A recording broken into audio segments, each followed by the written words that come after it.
नवी मुंबई पनवेलमध्ये रात्रभर मुसळधार पाऊस झाला आणि पहाटेपासून पावसाचा जोर काहीसा ओसरला असून सध्या रिमझिम पाऊस सुरू आहे। नवी मुंबईमध्ये पावसाचं नेमकं काय चित्र आहे आमच्या प्रतिनिधींनी जाणून घेतलंय, पाहूया।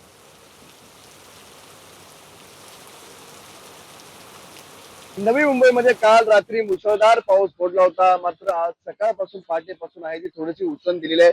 मी सध्या सायन पनवेल हायवेवरती आहे आणि तुम्ही पाहता की या ठिकाणी कोणत्याही प्रकारची वाहतूक कोणी झालेली नाहीये। पुण्याला जाणारी मार्गिका असेल, मुंबईला जाणारी मार्गिका असेल, दोन्ही मार्गिका या व्यवस्थित सुरू आहेत।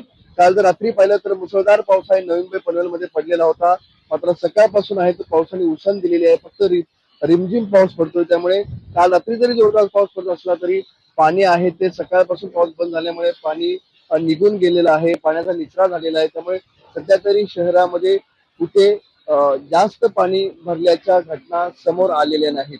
रिमझिम पाऊस सुरू आहे, ढगाळ वातावरण आहे, त्यामुळे अशाच पद्धतीने दिवसभर पावसा राहील अशा प्रकारचा अंदाज वर्तवण्यात आलेला आहे।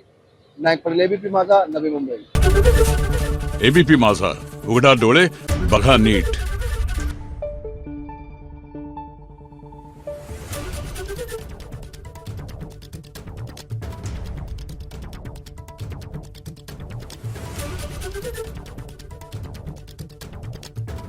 Thank you.